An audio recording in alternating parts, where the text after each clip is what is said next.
For what was one of the greatest speeches in all of human history, exactly 37 days before his death, Moshe got up to address the Jewish people. Camped right on the border of Eretz Yisrael, the Jews were as close as they had ever been to finally entering the land they had waited 40 years for.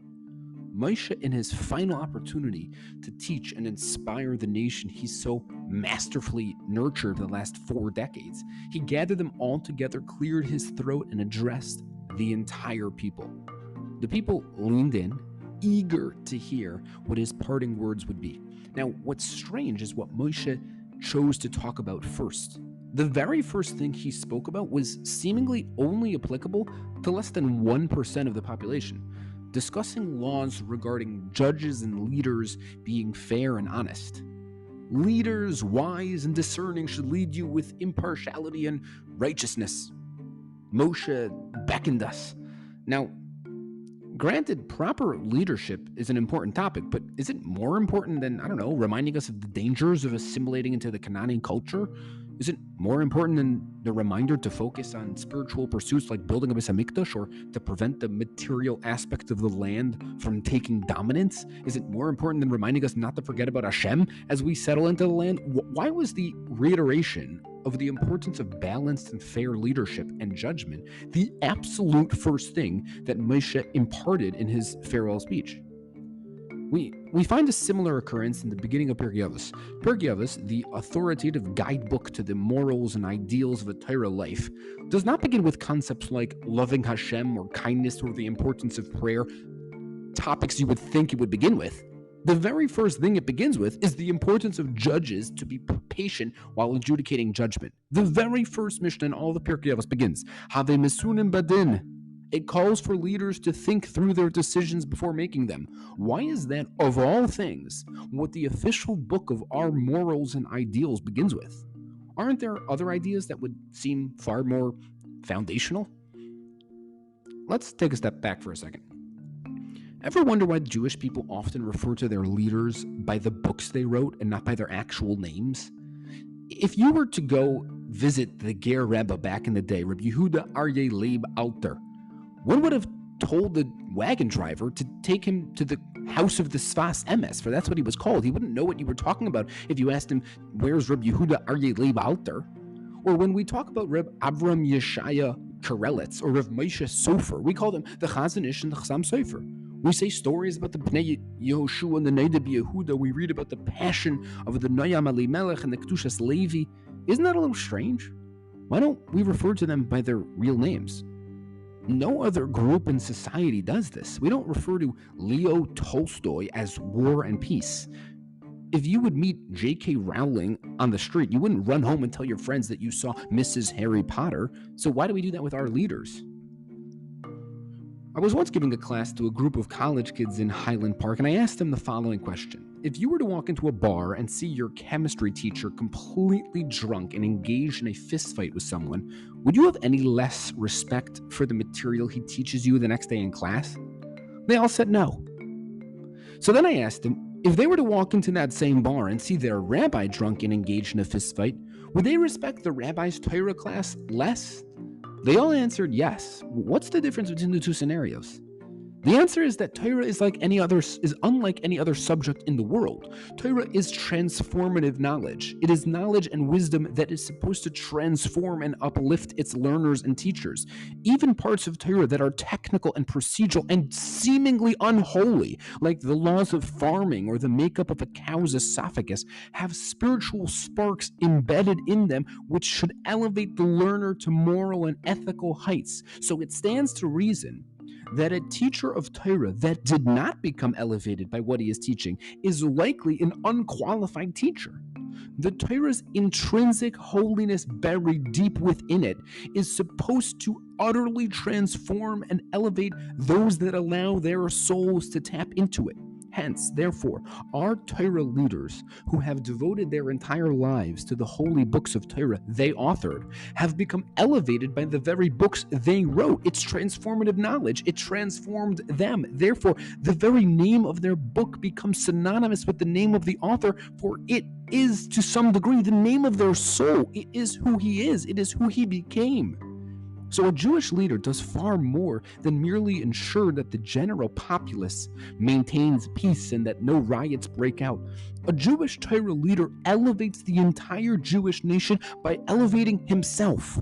He creates new definitions of normal. We look to our leaders as our connectors to Hashem's Torah and ideals. If they are not balanced and righteous, they not only render the Torah into a mere subject, they threaten to derail the entire Jewish people. They guide us and they prod us and they show us the right way of life. If they don't live a life of fairness and humility, then how can we? When Moshe looked at the Jews poised and ready to enter the land, he knew all too well that if the leaders they would follow would be morally corrupt and unholy, the very bedrock of the nation would crumble. In order for the nation to flourish spiritually in Eretz Yisrael, first and foremost, the most important thing was for the judges, the leaders, the teachers to be kind and patient and balanced and fair. No matter how concretized a society seems, if the leaders at top are haughty, dishonest, and corrupt, that society will crumble. A clear example of this is ancient Rome. Ancient Rome was far more sophisticated than virtually any society that preceded it, and way more sophisticated than almost any society that came after it for close to 1,000 years. They had a formal government with a congress, they had elections, they had complex aqueducts and running water and sewer systems, they had an army that conquered virtually the entire known world. So what went wrong? How did such a thing disintegrate? What caused the ruin of Rome? The answer is good old-fashioned greed. When Diocletian died in 286 CE, a fragmenting fight broke out amongst his two successors, Maximinus and Flavius Severus. And before long, the lack of peace drove the Roman Empire, perhaps the most complex and accomplished world empire in all of human history, to its end. If there's corruption and haughtiness at the top, there is little hope for the bottom.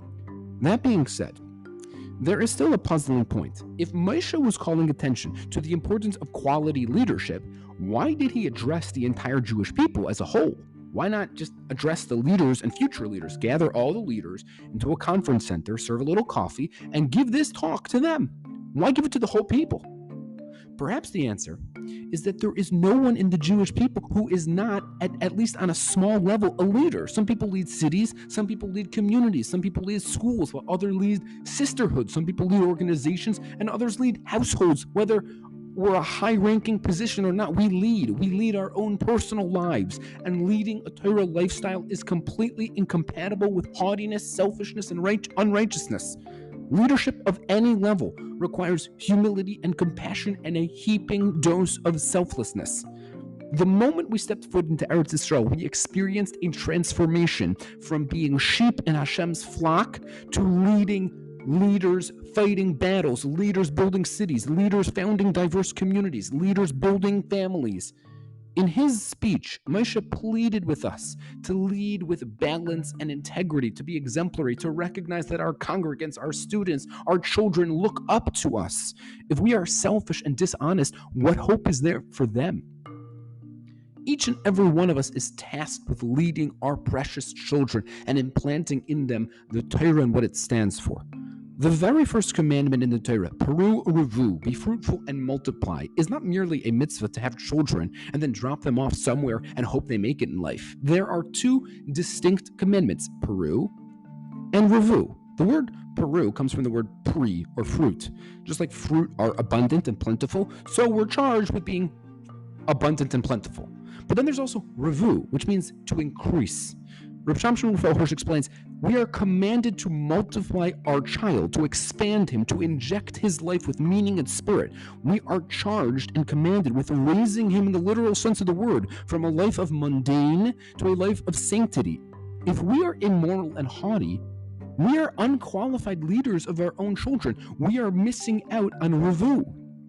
So Moshe began his speech by charging us to be humble and balanced and patient. The entire Pirkei Avos begins with the need for our leaders to be patient, for if we fail at the top, we fail at the bottom. One need not look very far to find individuals who led the world, be it politically or culturally, who proved to be some of the lowest humans on earth. Some of the world's most famous philosophers and novelists and essayists and thinkers and writers and kings and emperors scraped the bottom of human society. Even religious institutions like the church and mosques were plagued for centuries with abuse, corruption, and even outright moral decay. The most popular people on earth by far, the rock stars, the actors, the sports players, who billions upon billions of people idolize and look up to, are often extremely subpar humans at best and often outright disgusting people at worst. They are caught up in horrific scandals. They bounce in and out of jail. These are the decadent individuals who adorn the posters on the walls of kids around the world. We, on the other hand, the Jewish people, are lucky to look up to leaders who have morals and values, leaders that virtually never think selfishly, leaders that almost never put themselves first. Our children put up posters and pictures on their walls of people who are balanced and kind, who encourage us to be caring and honest and humble and righteous. Moshe was not picked to lead the Jewish people because of his charisma and flair. He had a speech impediment. It hindered every word he uttered. He was picked because he was a kind shepherd. He was picked because he was labeled by Hashem to be the humblest man on the face of the earth. Yoshua was not picked to lead the Jewish people because of his good looks or his oratory skills. The Medrash in Bamidbar Rabbah, Chav Zayin Tezvav, it says, Yoshua was picked because he got up early to set up the benches of the room in which Moshe gave his Torah classes. It was his humility and his care that propelled him to the role of leadership. The entire halachic world follows the opinion of Beis Hillel over Beis Shammai. Why is that? Not because they were smarter, not because they displayed more intellectual prowess. We followed their lead because, according to the Gemara in Erev and Yud Gimel Amud Beis, they were kinder and more patient than their counterparts. The entire Ashkenazi Torah world follows the halachic leadership of a 16th century Polish scholar from the city of Krakow named Rav Moshe Isserles, the Ramah. Why is that? He realized that Jewish law was way too vast for the typical person to learn in its entirety, so he began writing a book, organizing and condensing it. Unbeknownst to him, at the exact same time, a Spanish scholar living in Sas named Rabbi Yosef Caro, the Beis Yosef, was working on a similar book. And instead of publishing his own sefer and competing, as would have been the case in almost any other arena in society with no compunctions, the Ramah decided to allow the Beis Yosef to publish his book and condensed his own sefer to mere annotations of the Beis Yosef's. He displayed immense humility by giving up publishing his own sefer, and accordingly, the name he chose to call his annotations summed up his tremendous midah best. While Rabbi Yosef Karo's book was called the Shulchan Aruch, the set table, Rav Moshe Isserles called his annotations the Mappa, the tablecloth. Our leaders are the ones who give us direction in our lives, nurturing us, encouraging us. We look up to them from our youth as the ultimate role models in life, and we should be proud to claim such tremendous people as our leaders. My family had a neighbor in Rochester named Gordon Letterman. He tragically died young of cancer. He was a brilliant fellow, and he excelled in his studies and eventually got into Harvard University. He was one of the only Orthodox Jews on campus, and he knew he was different, but he didn't bother. He was proud of it. Now, Harvard has a custom that every freshman delivers a short speech at the beginning of the year about an individual who inspires them. With the room filled to capacity, each freshman got up and talked about a figure they look up to. One student talked about how he idolized John F. Kennedy. Another talked about Michael Jordan. And after the crowd heard all about Bill Gates and Walt Disney and Martin Luther King Jr. and Marilyn Monroe and Edgar J. Hoover and Fidel Castro and Henry Ford, it was finally Gordon's turn. He got up and he scanned the room. Being the only religious Jew present in a room filled with the world's future politicians and CEOs and Supreme Court judges, he was acutely conscious of the attention on him as he began to speak.